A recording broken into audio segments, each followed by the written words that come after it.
Hello दोस्तों, आप सभी को राधे राधे श्याम श्याम। स्वागत है आप सभी का एक बार फिर से हमारे चैनल नॉलेज कॉर्नर में। आज हम इस सेशन में जो है वो भूगोल के कुछ इंपॉर्टेंट प्रश्नों को डिस्कस करने वाले हैं जो हमारे बीपीएससी टीआरई 1, 2 और 3 और उसके री एग्ज़ाम में पूछे गए थे। तो ये क्वेश्चन आप सभी के लिए काफ़ी इंपॉर्टेंट होने वाले हैं।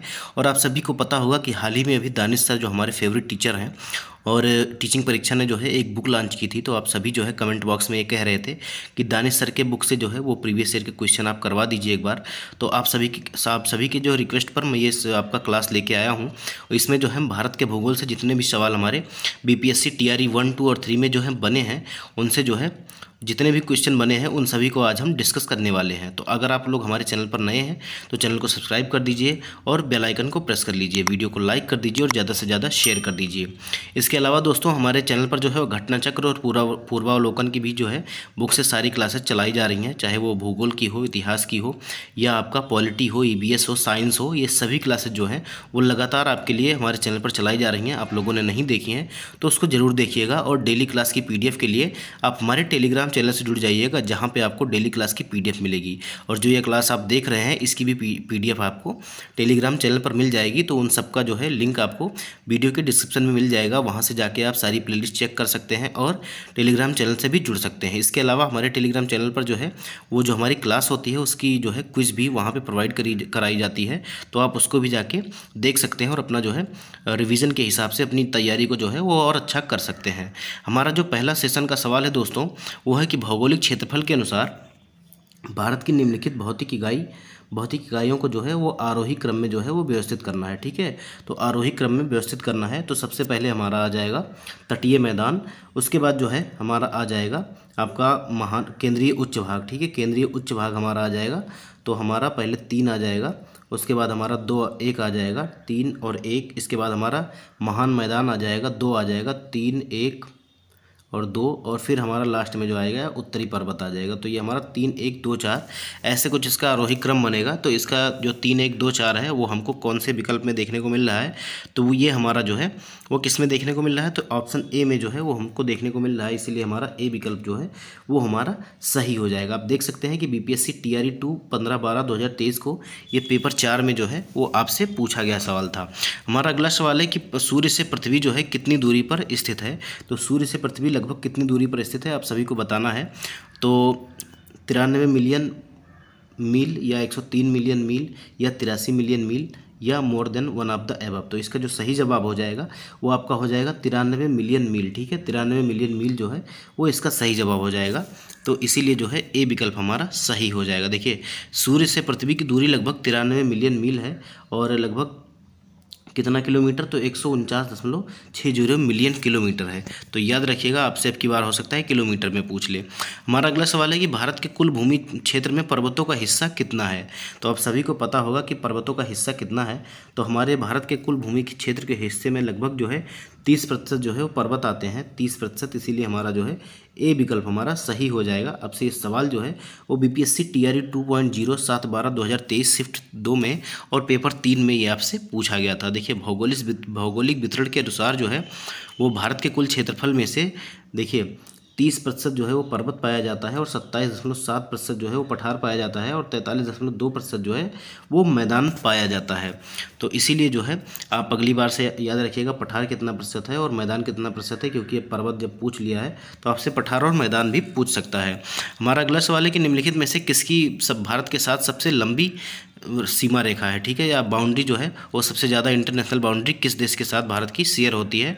तो ये आपसे देखिए बीपीएससी टीआरई 2 में भी पूछा गया और टीआरई 3 में भी पूछा गया। तो आप सोच सकते हैं कि ये क्वेश्चन जो है वो कितना ज़्यादा इंपॉर्टेंट है। तो ये इसका जो सही जवाब हो जाएगा, मुझे लगता है कि आप सभी को पता होगा कि इसका जो सही जवाब हो जाएगा वो ऑप्शन सी हो जाएगा। देखिए, आप लोग जो है वीडियो जब आप पूरा देख लीजिएगा तो कमेंट बॉक्स में ये ज़रूर बताइएगा कि आपका जो है वो कितना क्वेश्चन सही हुआ है। ठीक है, हमारे जो भी क्वेश्चन रहेंगे 25-30 क्वेश्चन हमारे, उनमें से आप बताइएगा कि आपका कितना क्वेश्चन जो है वो सही हुआ है। इससे क्या होगा कि आपको कॉन्फिडेंस बूस्ट करने में मदद मिलेगी और कॉन्फिडेंस जो है वो सबसे बड़ी पावर होती है स्टूडेंट की। ठीक है, हमारा देखिए अगर हम बांग्लादेश की बात करें तो कितनी सीमा साझा होती है, तो 4096.7 किलोमीटर की बॉर्डर जो है वो भारत बांग्लादेश के साथ शेयर करता है, जो कि सबसे लंबी बॉर्डर है। हमारा अगला सवाल है कि निम्नलिखित नगरों में से कौन सा जो है वो नगर जो है कर्क रेखा के उत्तर में अवस्थित है। आपसे बीपीएससी टीआरई 2.0 7/12/2023 को जो है ये सवाल पेपर 3 में और शिफ्ट 2 में पूछा गया था। तो आपको बताना है भोपाल या आइजोल या रांची या उपरोक्त में से एक से अधिक कौन सा ऐसा शहर है जो कर्क रेखा के उत्तर में है। ठीक है, तो आप सभी को पता होगा कि जो 23.5 डिग्री की वो है कर्क रेखा, वो हमारे भारत के बीचों बीच से गुजरती है। ठीक है, भारत के बीचों बीच से गुजरती है। और आपको बताना है कि इनमें से जो कौन सा ऐसा नगर है वो जो है उत्तर में अवस्थित है। तो उत्तर में इसमें से कौन सा अवस्थित है, तो वो हमारा जो आइजोल है दोस्तों, वो हमारा उत्तर में अवस्थित है। मिजोरम की जो राजधानी है आइजोल, ये हमारा जो है वो उत्तर में अवस्थित है, जबकि भोपाल और रांची जो है वो कर्क रेखा के दक्षिण में अवस्थित है। इसीलिए हमारा जो है बी विकल्प जो है वो हमारा सही हो जाएगा। देखिए, भारत में कर्क रेखा के उत्तर में अवस्थित नगरों में आइजोल शामिल है, जबकि भोपाल जो है वो और रांची जो है वो कर्क रेखा के दक्षिण में अवस्थित है। हमारा अगला सवाल है कि भारत का सबसे शुष्क स्थान कौन सा है। आपसे बीपीएससी टीआरई 2.0 10/12/2023 में आपसे पूछा गया है। तो भारत का जो है सबसे शुष्क स्थान कौन सा है, तो वह लेह है या बीकानेर है या जैसलमेर है। आपको बताना है कि इनमें से कौन सा सही है। तो इसका जो सही जवाब हो जाएगा वो हमारा जैसलमेर हो जाएगा। कौन सा, जैसलमेर जो है वो हमारा सही जवाब हो जाएगा। देखिए, भारत का सबसे शुष्क स्थान पश्चिम राजस्थान में स्थित जैसलमेर है। यहाँ न्यूनतम वर्षा कितनी होती है, 10 सेंटीमीटर होती है।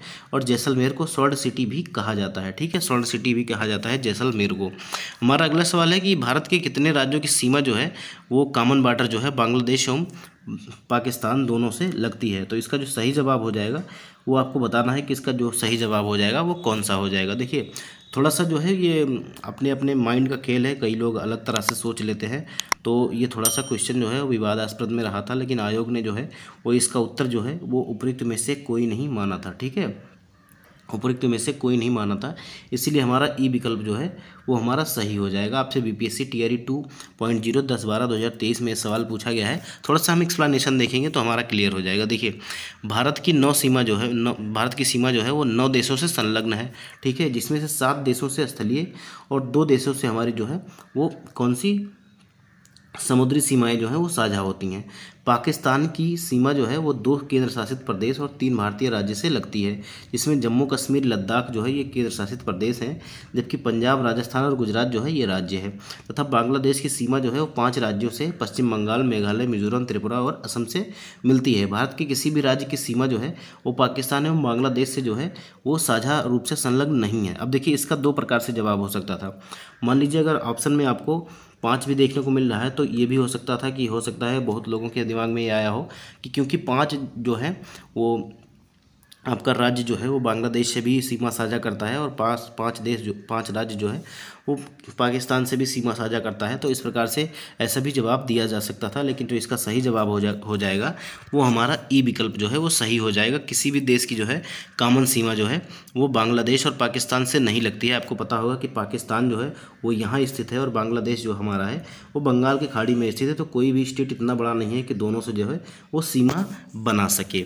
हमारा अगला सवाल है कि कर्क रेखा द्वारा सर्वाधिक क्षेत्र जो है आच्छादित है। कर्क रेखा द्वारा सर्वाधिक क्षेत्र जो है वो आच्छादित है, कौन सा, तो रांची का पठार या मालवा का पठार या छोटा नागपुर का पठार या उपरोक्त में से एक से अधिक। तो इसका जो सही जवाब हो जाएगा, सबसे ज़्यादा जो कर्क रेखा जिस क्षेत्र को कवर करती है वो हमारा मालवा का पठार है। इसीलिए हमारा बी विकल्प जो है वो सही हो जाएगा। कौन सा, बी विकल्प हमारा सही हो जाएगा। ये सवाल आपका बीपीएससी टीआरई 2.0 9/12/2023 को आपसे पूछा गया है। कर्क रेखा द्वारा सर्वाधिक आच्छादित क्षेत्र मालवा का पठार है, क्योंकि कर्क रेखा इसके मध्य से होकर गुजरती है, जबकि कर्क रेखा रांची के पठार के उत्तरी हिस्से से और छोटा नागपुर पठार के दक्षिणी हिस्से से जो है वो गुजरती है। इसीलिए इनके कम क्षेत्रफल को आच्छादित करती है। तो याद रखिएगा, सबसे ज़्यादा जो है वो मालवा के पठार का हिस्सा जो है वो कर्क रेखा के द्वारा जो है वो आच्छादित होता है या कवर किया जाता है। हमारा अगला सवाल है कि शांत घाटी या साइलेंट वैली किस राज्य में स्थित है। तो आप सभी को पता होगा कि साइलेंट वैली कहाँ स्थित है। बीपीएससी टीआरई 2 7/12/2023 को ये सवाल पूछा गया था। तो इसका जो सही जवाब हो जाएगा वो हमारा ऑप्शन सी जो है वो सही जवाब हो जाएगा। केरल में जो है वो साइलेंट वैली स्थित है और केरल को जो है वो गॉड्स ओन कंट्री भी कहा जाता है, याद रखिएगा। हमारा अगला सवाल है कि बिहार की निम्नलिखित में से कौन सी सबसे पुरानी नदी घाटी परियोजना है। ठीक है, बिहार की जो है वो सबसे पुरानी नदी घाटी परियोजना कौन सी है, तो इसका जो सही जवाब हो जाएगा आपको बताना है। बीपीएससी टीआरई 3 2024 में ये आपसे पूछा गया था। कब पूछा गया था, तो 20/7/2024 को प्राइमरी लेवल के एग्जाम में ये सवाल आपसे बना था। तो ये जो है वो दामोदर नदी घाटी परियोजना है। ठीक है, दामोदर नदी घाटी परियोजना, इसलिए हमारा विकल्प जो है ए जो है वो सही हो जाएगा। अगर भारत की पहली अगर नदी घाटी परियोजना की बात की जाए तो वो भी जो है वो दामोदर नदी घाटी परियोजना ही है, याद रखिएगा। चाहे बिहार की पूछे चाहे भारत की पूछे, तो सही जवाब हमारा जो हो जाएगा ए विकल्प सही हो जाएगा। देखिए, दामोदर नदी घाटी परियोजना बिहार की सबसे पुरानी नदी घाटी परियोजना है और दामोदर नदी घाटी जो है बहुउद्देशीय परियोजना भारत की पहली, देखिए पहली परियोजना है। यह निगम 7 यह जो है वो 7 जुलाई 1948 को अस्तित्व में आया था। ठीक है, यह जो निगम है या संस्था जो है वो 7 जुलाई 1948 को जो है अस्तित्व में आया था, जो संयुक्त राज्य अमेरिका के टेनेसी नदी घाटी परियोजना के ऊपर जो है ये आधारित है। ठीक है, तो टेनेसी नदी घाटी जो परियोजना है, ठीक है, इस पे जो है आधारित है। अगली बार आपसे पूछ सकता है कि भारत में ऐसी कौन सी उद्देश्य या नदी घाटी परियोजना है जो अमेरिका के टेनेसी नदी घाटी परियोजना पर आधारित है, तो वो हमारा दामोदर नदी घाटी परियोजना हो जाएगा। यह झारखंड और पश्चिम बंगाल की एक संयुक्त परियोजना है और इस परियोजना के तहत कई बांधों, बैराज और थर्मल पावर प्लांट का जो है वो निर्माण किया गया है, तो याद रखिएगा। हमारा अगला सवाल है कि सेंट्रल हाईलैंड, जिसको हम क्या बोलते हैं, केंद्रीय उच्च भूमि के संबंध में जो है कौन सा कथन जो है वो सही है। ठीक है, तो केंद्रीय उच्च भूमि के संबंध में जो है वो कौन सा कथन जो है वो सही है, तो आपको बताना है कि यह दक्कन के पठार का हिस्सा है या अरावली पर्वत से घिरा हुआ है, इसका पश्चिमी भाग जो है वो मालवा का पठार है, या उपयुक्त में से एक से अधिक, या उपयुक्त में से कोई नहीं। तो इसका जो सही जवाब हो जाएगा, देखिए ये जो है वो प्रायद्वीपीय पठार का भाग है, ये तो एक बात सही है। और इसका जो है दक्कन पठार का एक हिस्सा है, ये भी बात सही है। और यह जो है अरावली पहाड़ी से भी घिरा हुआ है, तो इसका ये भी भाग सही है। ठीक है, इस मतलब ये भी विकल्प सही है, तो इसीलिए हमारा जो है क्या हो जाएगा, तो हमारा जो है उपयुक्त में से एक से अधिक जो है वो सही हो जाएगा। आपसे बीपीएससी टीआरई 3 जो कैंसिल एग्जाम था उसमें पूछा गया था। एक बार हम थोड़ा सा अगर एक्सप्लेनेशन देख लेंगे तो हमारा जो है डाउट क्लियर हो जाएगा। देखिए, उपयुक्त में से एक से अधिक सही होगा, कैसे होगा, तो प्रायद्वीपीय पठार का उत्तरी भाग जो है इसे केंद्रीय उच्च भूमि के नाम से जानते हैं। ये पश्चिम में अरावली पर्वतमाला से घिरे हैं और दक्कन के पठार की सबसे उत्तरी सीमा बनाती है। ठीक है, यह दक्कन के पठार की सबसे उत्तरी सीमा बनाती है। नर्मदा नदी के उत्तर में स्थित प्रायद्वीपीय पठार का वह भाग जो मालवा के पठार के एक बड़े क्षेत्र को कवर करता है मध्य उच्च भूमि के नाम से जाना जाता है। तो हमें जो प्रश्न में जो है वो 3 विकल्प दिए गए थे, तीनों ही जो है वो हमारे सही थे। इसके अलावा जो है विंध्य पर्वतमाला और दक्षिण में सतपुड़ा पर्वतमाला और उत्तर में अरावली पर्वतमाला से यह जो है केंद्रीय उच्च भूमि जो है वो घिरी हुई है। और सामान्यतः इसकी ऊंचाई कितनी है, तो समुद्र तल से 700 से 1000 मीटर ऊपर है। उच्च भूमि में मारवाड़, अपलैंड, मध्य भारत का पठार, मालवा का पठार, बुंदेलखंड का पठार, बघेलखंड का पठार और छोटा नागपुर का पठार जो है वो शामिल होता है। हमारा अगला सवाल है कि भारत में मूंगे की चट्टानें जो है वो कहाँ पाई जाती हैं। आपसे बीपीएससी टीआरई 3.0 2024 में ये सवाल आपसे पूछा गया था। तो मूंगे की चट्टानें जो है वो कहाँ पे पाई जाती हैं, आप सभी को बताना है। और अगर बात की जाए मूंगे की चट्टानें की, तो ये कहाँ पाई जाती हैं, तो ये अंडमान निकोबार द्वीप समूह में पाई जाती हैं। ठीक है, अंडमान द्वीप समूह में पाई जाती हैं, अंडमान और निकोबार द्वीप समूह। ठीक है, देखिए भारत में प्रवाल भित्तियाँ जो है मुख्यतः अंडमान और निकोबार द्वीप समूह में पाई जाती हैं। ये द्वीप समूह भारत के पूर्वी तट से दूर बंगाल की खाड़ी में जो है वो स्थित है और यहीं पे जो है मूंगे की चट्टानें भी पाई जाती हैं। हमारा अगला सवाल है कि निम्नलिखित में श्रेणियों को उत्तर से दक्षिण के क्रम में जो है आपको व्यवस्थित करना है। ठीक है, तो इसका जो सही जवाब हो जाएगा कौन सा हो जाएगा आपको बताना है। तो आपको जो है उत्तर से दक्षिण की दिशा में इन सभी जो है पर्वत श्रेणियों को जो है व्यवस्थित करना है। तो मैं इसका थोड़ा सा शॉर्टकट बता देता हूँ कि KLJ और PDS, मैंने आपको पहले ही बताया हुआ है PDS। के से हो जाएगा काराकोरम, यल से हो जाएगा लद्दाख, जे से हो जाएगा जास्कर, पी से हो जाएगा पीर पंजाल और डी से धौलाधर और यस से जो हो जाएगा वो शिवालिक हो जाएगा। तो अगर ये क्रम आप याद कर लेंगे तो ऊपर से हमारा उत्तर हो जाएगा और नीचे से हमारा दक्षिण हो जाएगा। ठीक है, तो सबसे पहले हमारा कौन आएगा, काराकोरम आएगा, सबसे पहले हमारा 2 आ जाएगा। ठीक है, इसके बाद लद्दाख आएगा, लद्दाख आपको 1 में दिख रहा है तो लद्दाख आएगा। इसके बाद हमारा क्या आएगा, जास्कर, तो जास्कर आपका 4 पे दिख रहा है, जास्कर। इसके बाद हमारा कौन सा आएगा, तो पी आएगा, तो पीर पंजाल। तो 2 1 4 3 हमारा जो है वो सही विकल्प हो जाएगा। 2 1 4 3 जो है ये हमारा सही क्रम होगा। अब हम देखते हैं 2 1 4 3 जो है वो हमारा कौन से विकल्प में है। तो देखिए 2 1 4 3 हमारा जो है बी विकल्प में देखने को मिल जाता है, इसीलिए हमारा जो है बी विकल्प जो है वो सही हो जाएगा। कौन सा विकल्प, विकल्प बी हमारा सही हो जाएगा। आप देख सकते हैं कि बीपीएससी टीआरई 2 में भी सवाल पूछा गया और बीपीएससी 3 में भी आप सवाल आपका टीआरई 3 में भी पूछा गया था, तो इम्पॉर्टेंट है काफ़ी। तो याद रखिएगा, क्रम आपको मैंने शॉर्टकट बताया है कि के L J P D S, इसको याद कर लेंगे तो उत्तर से दक्षिण का क्रम जो है वो कभी नहीं भूलेंगे। ठीक है, काराकोरम से उत्तर शुरू होता है और शिवालिक पे जाके ख़त्म होता है। शिवालिक को क्या कहा जाता है, हिमालय का गिरिपथ प्रदेश भी कहा जाता है। देखिए पर्वत श्रेणियों का सही क्रम कौन सा है, तो काराकोरम लद्दाख, जास्कर, पीर पंजाल, इसके बाद आपका धौलाधार आ जाएगा। ठीक है, धौलाधार। ठीक है, इसके बाद हमारा शिवालिक आएगा, शिवालिक, याद रखिएगा। हमारा अगला जो सवाल है कि निम्नलिखित में से किसकी जो है वो न्यून हिम रेखा है। ठीक है, किसकी जो है न्यून हिम रेखा या हिम रेखा जो है सबसे कम है। तो सबसे कम जो है इनमें से किसकी न्यून हिम रेखा है, तो वो जो है वो आलप्स क्षेत्र की है। कौन सी, आलप्स क्षेत्र की जो हिम रेखा है वो सबसे कम है इन तीनों में से, इसीलिए हमारा सी विकल्प जो है वो सही हो जाएगा। ये सवाल जो है बीपीएससी टीआरई 2 9/12/2023 को आपसे पूछा गया था। पहाड़ पर बर्फ की वह सीमा होती है जिसके आगे जो है अस्थायी बर्फ आपको देखने को मिलती है। यह समुद्र तल से लगभग 3500 मीटर की ऊपर होती है और आलप्स में समुद्र तल से लगभग 2700 मीटर पर जो है वो आपकी बर्फ रेखा होती है। ठीक है, 2700 मीटर पर जो है आलप्स में आपको लगभग जो है वो हिमरेखा देखने को मिलती है। हमारा अगला सवाल है कि मलनाड क्षेत्र का संबंध निम्नलिखित में से भारत के किस पठार से है। तो मालनाड क्षेत्र का संबंध भारत के किस पठार से है ये आपको बताना है। तो मालनाड का पठार जो है वो आपको कहाँ पे देखने को मिलता है, तो ये कर्नाटक के पठार पे देखने को मिलता है, इसीलिए हमारा जो है सी विकल्प जो है वो हमारा सही हो जाएगा। और ये सवाल आपसे बीपीएससी स्कूल टीचर 2023 में पेपर 4 में आपसे पूछा गया था। देखिए मालनाड क्षेत्र का संबंध जो है वो भारत के कर्नाटक के पठार से संबंधित है। यह पठार धारवाड़ पर्वतीय प्रणाली की ज्वालामुखी चट्टानों एवं ग्रेनाइट चट्टानों से मिलकर बना है।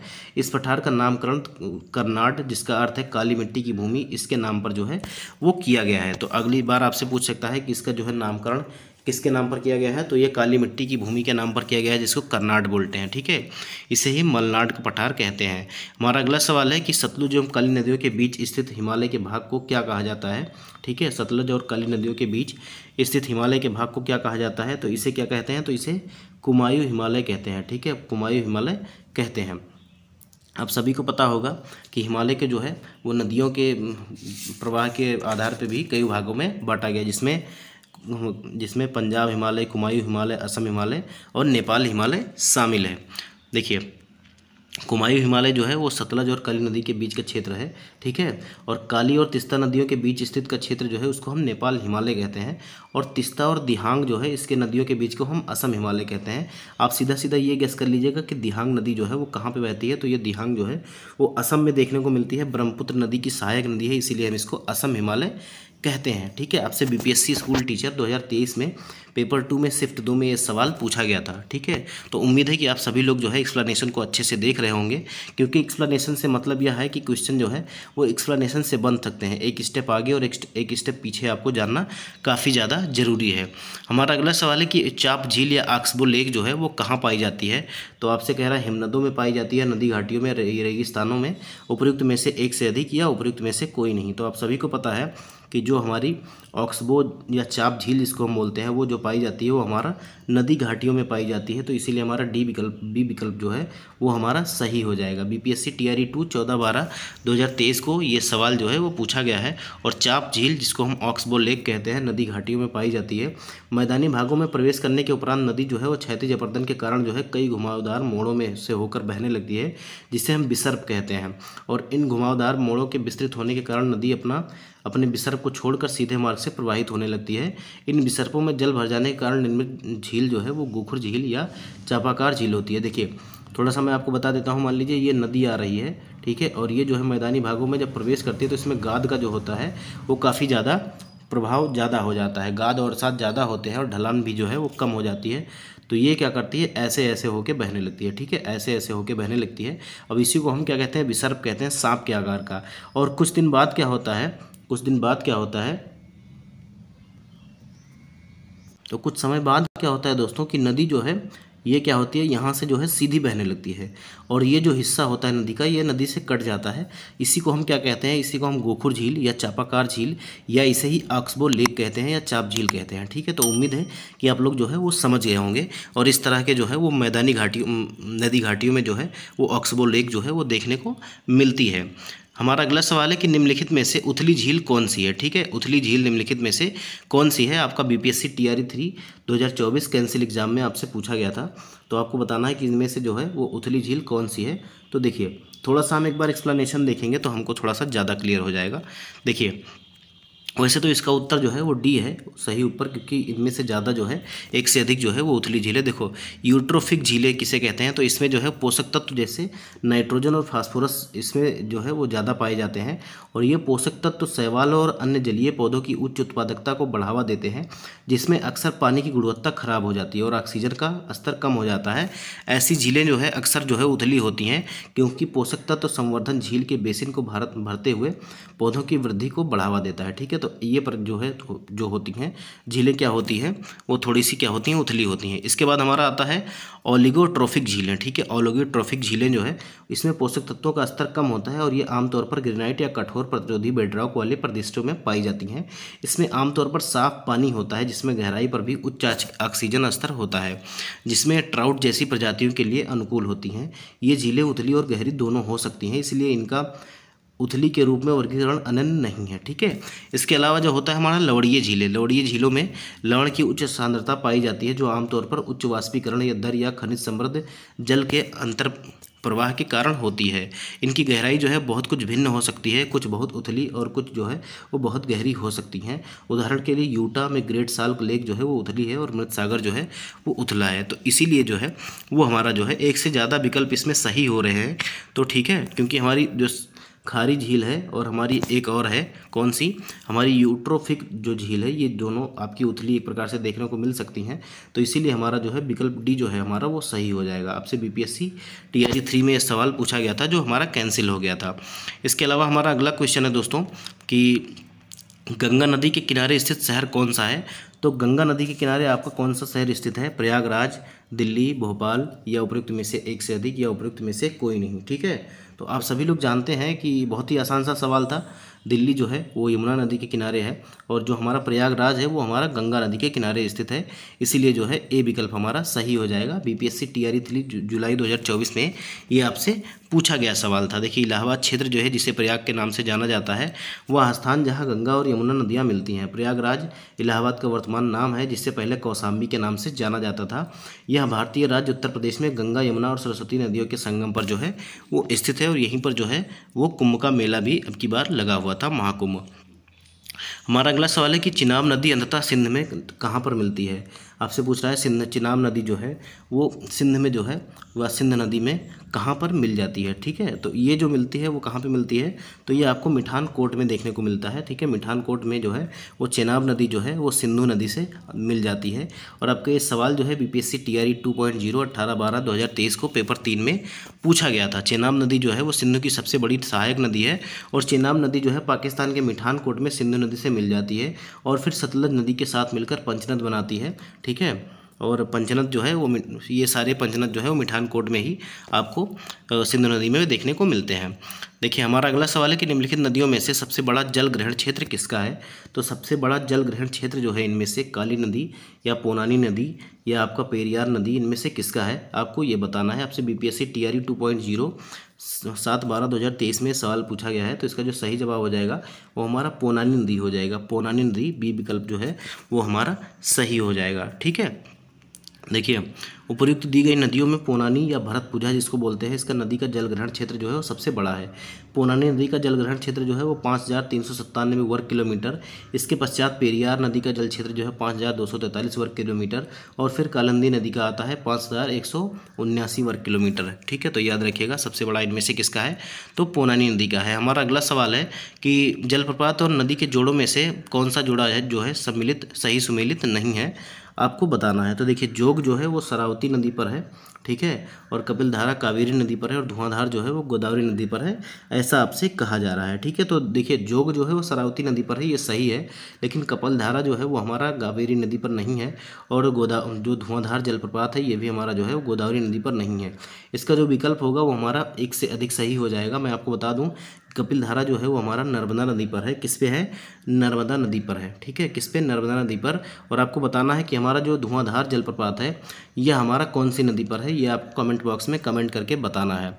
ठीक है, तो आज के क्वेश्चन हमारे यहीं तक थे दोस्तों। अगर आप सभी का जो है क्लास के रिगार्डिंग जो है रिस्पांस अच्छा रहा तो हम आगे भी ऐसी क्लासेस लाएंगे, और 3 से 4 क्लासेज में जो है वो संपूर्ण जो है टीचिंग परीक्षा की जो बुक है इसको हम खत्म कर देंगे। तो मिलते हैं अगले वीडियो में, तब तक के लिए आप चैनल को सब्सक्राइब कर दीजिए और वीडियो को लाइक कर दीजिए, और ज़्यादा से ज़्यादा अपने दोस्तों में शेयर कर दीजिए। मिलते हैं अगले सेशन में, तब तक के लिए धन्यवाद।